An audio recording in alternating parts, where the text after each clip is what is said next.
Hi, I'm Josh. I think the real story goes, when you really want to ask someone, you ask the other ICU fellow who's actually working this weekend, so then Josh gets stuck. No, I'm kidding. So we're going to talk really quickly about blood gases. We've only got 20 minutes. Blood gases are profoundly intimidating, and there's no way that we can get through everything just talking really quickly like this. The best way to deal with it is just to systematically look at hundreds of blood gases over your time, and gases are getting more and more commonly performed, so that's not going to be a problem. So, we're going to start with a quiz. I don't have any technical fancy polling stuff, so it's going to be old school, hands in the air. You've got someone who's got a pH of 7.4, so a normal pH, a CO2 of 20, so really quite low, a bicarb of 16, again, very low, and a base excess of -8. We're not really going to talk too much about base excess, but confirming this metabolic picture. So I want to see in the audience, everyone's got a vote. Who thinks this person has a respiratory alkalosis? Nobody. There's going to be a lot of nobody, isn't there? Who thinks this patient's got a metabolic acidosis? A few hands, very good. Who thinks they've got neither? A couple of little hands. Anything else? No? Okay. Well, so there's 4 of you who are willing to commit. That's good. So the first process is to talk about an osis versus an anemia. So I think there's quite a bit of what we wanted to highlight in this case. This person has a normal pH, right? So this often gets people a little bit anxious about committing one way or another. So the difference between a metabolic, or not just a metabolic, but an acidosis versus an acidemia is, or an alkalosis and alkalemia is quite important to establish up front. So an osis, for example, an acidosis, is a process that would make the blood, if there was nothing else opposing that, would make the blood acidemic. An alkalosis is a process that, if left unopposed, would leave the blood alkalemic.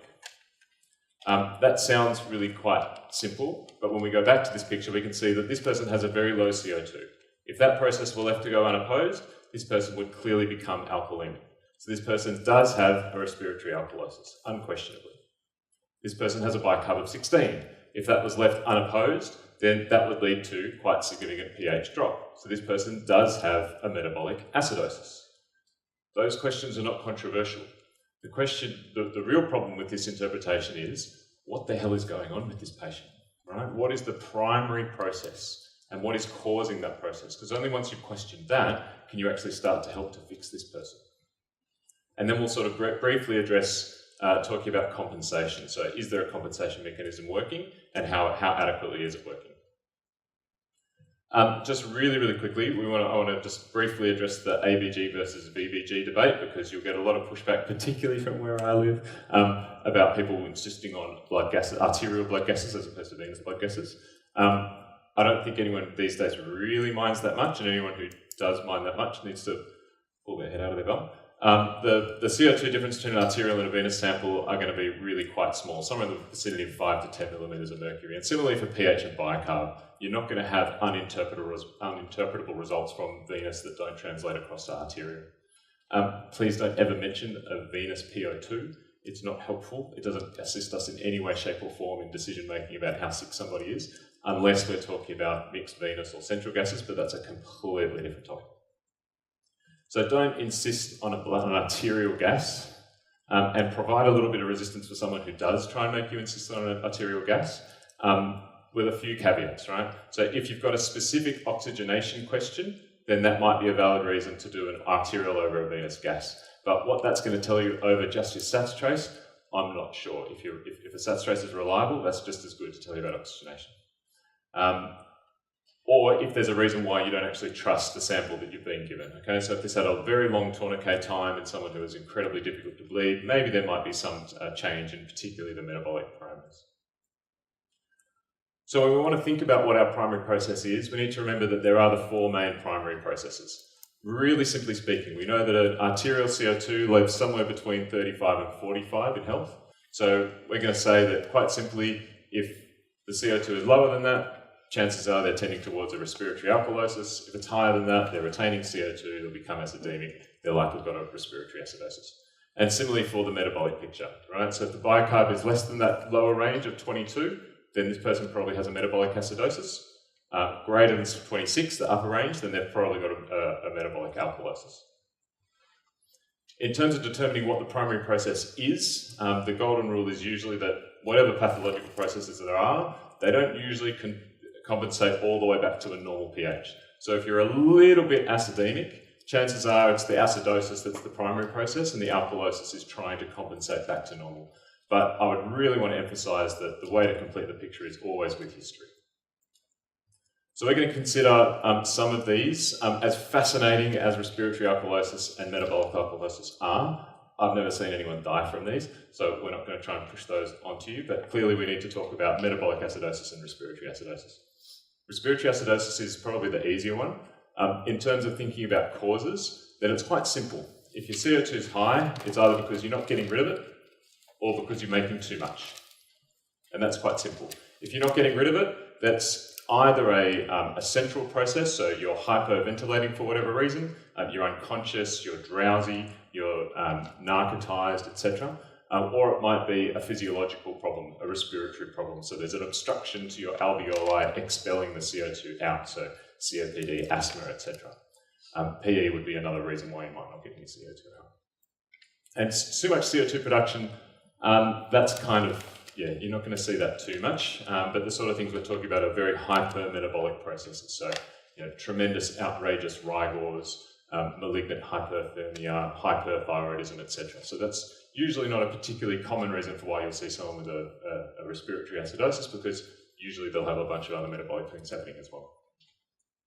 When we talk about compensation, then unfortunately, there's a whole bunch of complex rules. Don't bother writing this one down. You'll see it written anywhere. I think you should have a cheat sheet enclosed in your little learning package. If not, I've got some resources at the end. But there are equations for this sort of stuff. You know that if your CO2 is going up, your bicarb should go up in compensation to that. So the equation we deal with is your baseline 24 plus some sort of correction factor. And what this equation here is saying is that for every 10 that your CO2 goes up from normal, and normal we can say is about 40, then you'd expect your bicarb to go up by 1 if it's an acute process, or 4 if it's a chronic process. So let's consider an example. You've got someone who's got a CO2 of 60. Their expected bicarb should be that baseline 24 plus the increase in their CO2, which is going to be 20, divided by 10, so that gives you 2 inside the brackets. So our expected CO2 is going to be 24 plus either 2 or 8. So we expect that our expected bicarbonate should be somewhere between 26 if this is an acute process, or 32 if it's chronic. And if it's in between somewhere, who knows, it's probably a little bit of maybe acute on chronic or something that's a bit indeterminate. But what you do know is certainly if your bicarb got nowhere near 26 even, right? If your bicarb is still even lower than that 26, then there's some other process that's stopping your metabolic compensation. So that must mean that there's some other reason why your bicarb is being pulled down. This person probably has a concurrent metabolic acidosis as well. Mixed disorders are really quite tricky. We won't dwell on that for too long. So let's say you found someone who you're pretty convinced has a respiratory acidosis, CO2 of 68 in the context of acidemia. What are you going to do with it? Because this is not going to be particularly uncommon.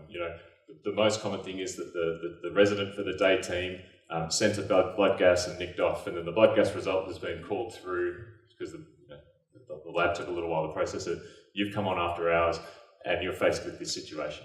You don't know the patient and you don't know what to do.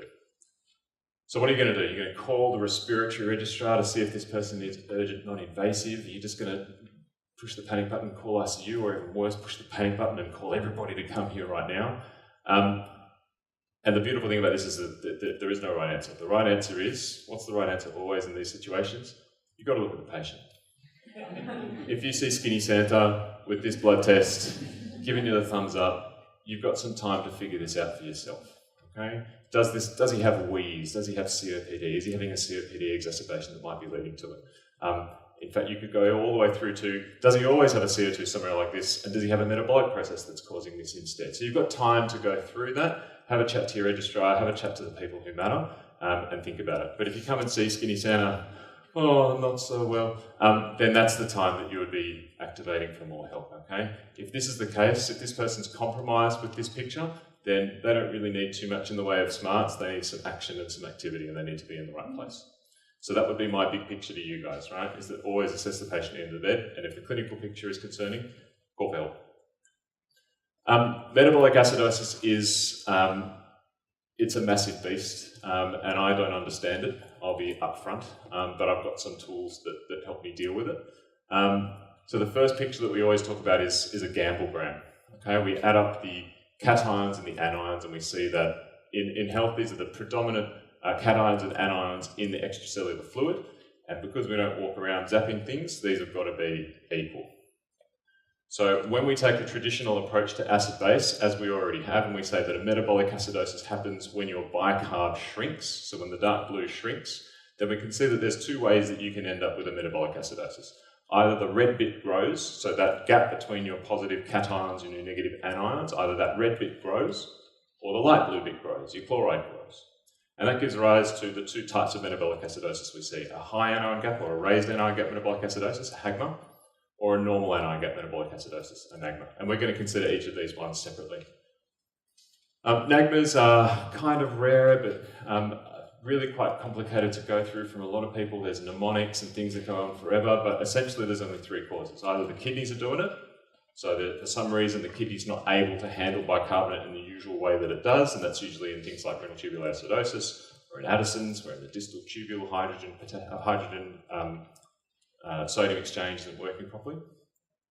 Or it's the gut's fault, so for some reason you're losing tremendous amounts of bicarbonate from bicarbonate-rich secretion, as it happens in diarrhea or small bowel fistulae.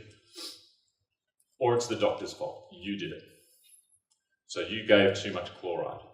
How do we give too much chloride? Usually in the form of normal saline. What's the chloride in the ECF? I don't have a Mercedes to offer you, but if anyone's keen, roughly 110, yeah, so somewhere around the 100 mark, sometimes even upper range of 90, so somewhere around the 100 mark. And what's the sodium concentration of 0.9% normal saline? 154, anywhere between 151 and 154, right? So clearly incredibly non-physiological. This is decidedly abnormal saline. So that's usually, with 5 or 6 litres of that, you can cause a significant acid-base disturbance. Whether that actually turns into a survival difference or not, nobody knows. So how do you treat a NAGMA? It's really important to know what the underlying problem is so that you can try and fix it. Avoid giving them lots and lots of chloride. That's always a good plan. And at times you might need to supplement the bicarb. But this is usually a chronic process that's not super hyperacute unless you've done it to the patients yourself. So the real big one is the raised anion gap, right? The HAGMA. It's up to you how you calculate your anion gap. For me, I don't consider potassium as part of my anion gap. I just use the sodium minus the sum of the chloride and the bicarbonate, so the biggest cation minus the two biggest anions, and that gives me a number with a usual value of 12 with a range of 8 to 16, but I would really highlight this 12 business. If you do include K, you're going to bump those numbers up by 4, so usual value of 16 with values from 12 to 20. I do this for simplicity, other people don't. Once you've found that your anion gap is high, then you've got to wonder, well, what's causing that? And this is where, particularly in med school and preparing for first exams, you get these really long, another one I was told was mud sleepy, which is, I think it's got 13 things on it. Those are really thorough and important, but I think early in training, there's only really 3 things that you need to pay attention to. K, L, and U. So kill U is a pretty good mnemonic, I reckon. Keto acids, probably the most commonly neglected because you actually have to make effort to check them. So keto acids we can't forget about, not just in diabetes, but in alcoholism, starvation. These are really important generators of ketones. Ingestions, which, God, you're going to see this rare as hen's teeth, right? So this is the methanol, ethylene glycol, salicylates, and so on. You're really not going to see these very much, so I'll put them to the side. But clearly lactate is a massive one, and you can't help but have a lactate measured 15 times during anyone's hospital stay because gases are getting done so frequently, and lactate is just a nice cheap part of that. And urea. So we mentioned urea, and every mnemonic uses U for urea. Urea is not an anion. Urea does not actually add into that red thing there. What we're talking about is all of those anions that would normally be excreted by the kidneys, so all the sulfates and phosphates that when you've got a crappy GFR, those aren't being dealt with and they accumulate. So renal failure is an extremely important cause. So KL and U, okay? KL and U, really important to think about.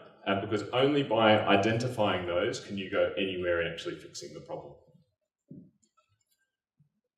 We'll pause for 1 minute just to talk about the relationship between your anion gap and albumin. And this is something that's a little bit tricky to first get your brain around. So what we see when we do have our anion gap, let's say that even this is a normal anion gap. In normal settings, a good chunk of your anion gap is made up from the negative charge that's on albumin, the most abundant protein that lives in your plasma. So that means that if your albumin drops, then when you're looking at the actual collection of unmeasured anions that you're actually interested in, right, the kilus, then if your albumin is lower, even if you've got the exact same anion gap from this case to this case, the actual effective size of your unmeasured anion group is significantly larger. And that might actually take you from a normal gap to a raised gap. So there's got to be some correction factor for albumin, and there is, and it's pretty simple. That the way you correct for a low albumin is to take your normal anion gap and add a little bit. How much do you add? You add a quarter of the difference to your normal albumin, where a normal albumin is taken at 40 grams per litre. So let's do that by example. Let's say your anion gap is 12, so plumb normal according to my usual scale, and an albumin that's 20, so about half of what it usually is. So your corrected gap is going to be 12 plus a quarter of the usual difference to 40. Okay, so your difference is 20, a quarter of 20 is 5, so 12 plus 5, all of a sudden your normal gap has turned into a possibly significant raised gap. And that changes how you hunt for things. Can you have both? Can you have both a raised gap and a normal gap acidosis at the same time? I mean, graphically speaking, of course we can. Okay, both the red and the light blue can grow. Okay. So wouldn't it be nice if there was a way of telling the contribution of each one? And there is. So let's consider a pure raised gap acidosis, a high gap acidosis. So in this instance, the size of which the red gap has actually increased, if it's purely a raised gap acidosis, then the increase in the red should be purely matched by the same decrease in the dark blue. Make sense? Yeah, that should be a 1-to-1 match. So your change in your anion gap, your delta anion gap, should be the same as your change in your bicarbonate. Or, written another way, if you consider the ratio of the change in gap to the change in bicarb, that ratio is 1. Okay, nice and straightforward. But if you consider a normal gap acidosis, sorry, this ratio here is what becomes referred to as the delta ratio. So if you look at a normal gap, so even if that anion gap has raised a bit, it's raised a really small amount, but your bicarbonate has changed a lot. So when you look at that ratio, the numerator has changed a tiny bit, but this change is quite large. So little thing over big thing, that's a tiny number. So experimentally, what's been determined is that if you find that this delta ratio thing has a value less than 0.4, chances are you're dealing with a purely normal anion gap metabolic acidosis. If it's 1 or greater, chances are you're dealing with a pure raised gap acidosis. And if it's somewhere in between, then it's probably a mixed picture. Now that seems a bit subtle, but when you're actually going through this stuff, it helps in terms of guiding therapy. I think if you get to the point of saying this person has a normal or raised gap, then everyone's going to be extremely impressed with you as junior doctors, but that's really important. Notice that in the last 10 minutes of talking that we've done, when we've been talking about metabolic processes, we haven't once mentioned pH, and we haven't once mentioned blood gas, which is the whole topic of this talk. So the most useful test when you're evaluating metabolic acidosis is what? Where have we been able to get all of these values from? Bicarb, sodium, potassium, chloride. EUC, right? The EUC is crucial. And probably one of the most, the thing that probably tells you how long you've been an ICU trainee for, is how often you see this happen. That a bicarb on routine bloods just gets ignored because, usually the surgical registrar's got no clue what it means, and the medical registrar just wants to pass it on until it's not a problem anymore, because usually these things do get better on their own. So here's a great example, right? Here's a great example. You get your morning bloods, and when I was an intern, I was told when you're documenting on your ward round, get the bloods down, but just make sure you get the important ones: sodium, potassium, urea, creatinine. So you'd actually just get the first two numbers, jump down and go urea, creatinine. So if you did that, you wouldn't be paying attention to this quite significant result here. So this person very likely has a very severe metabolic acidosis. Does anyone want to add anything on top of that? Anyone want to make an advance? This is just on your routine EUC. What would you go to next? Anion gap, fantastic. Does anyone want to have a stab at what the anion gap is? So 100, so 140 minus 100, that's 40, minus 12, 28. Is that big, small, normal? That's big, okay? So this person, just on their routine morning EUC, you've found a very significant raised gap acidosis. So your brain shouldn't then be, oh my God, what does the blood gas show? Your brain should be, crap, what are the causes of this raised anion gap metabolic acidosis? Yeah, I'm going to get a blood gas, but not to tell me about how acidotic I am. I'm going to do it to tell me my, lactate, right? You want to get your L out of the way. How are you going to get your renal function? You already know that on your EUC. And the one thing that's left to check is your ketones. Okay, so that person should probably get a finger prick or a urine, whatever you've got available to. Does that sort of make sense? So that's without a blood gas. Okay, so this session doesn't have to be blood gases. This session is just acid base in general on routine bloods. There is a degree of compensation that happens. You blow off CO2 as your bicarb falls, right? As you become more acidemic. Again, don't worry about this, you'll find it in your handout, but let's just go through a quick little example. If you've got a bicarb of 12, 1.5 times your bicarb then becomes 1.5 times 12 is 18. So plus 8 plus or minus 2, so 18, so 24 to 28, if you just very, very quickly go through these numbers. So your CO2, you expect your CO2 to be somewhere between 24 and 28 if you had a bicarb of 12, like that did in the last example. So that means that if your bicarb is, so if your CO2 is greater than that, does that make sense? If your CO2 is not as low as you want it to be, there's got to be some other process preventing your CO2 from getting down to normal compensation. So that means that there's probably respiratory acidosis on top of that. It's another one of those mixed disorders. And if your CO2 is lower than that, then there's something driving you on top of just compensation to blow your CO2 even lower than what you expect it to be. So there's probably a respiratory alkalosis on top. Don't worry too much about that. This is sort of exams, making sure you get all the right answers down. So to conclude, this was all bullshit. So all of these rules that we talk about with compensation rules, the Boston criteria, all this sort of stuff are derived out of healthy volunteers billions of years ago. And I don't think this is the sort of thing that you could introduce now, but it's really quite useful. The real reason why everything I've told you was a lie is because bicarbonate is a load of nonsense. So there's this common concept that everyone has is that one molecule of bicarbonate and one bicarbonate ion and one hydrogen ion fuse together and give you one molecule of water and one molecule of CO2 that gets breathed out. That's clearly got to be nonsense. The relative concentrations of these ions in your blood mean that your bicarbonate would mop up all of your hydrogen instantaneously. There's a whole bunch of processes that influence hydrogen ion concentration that are independent of your bicarbonate concentration.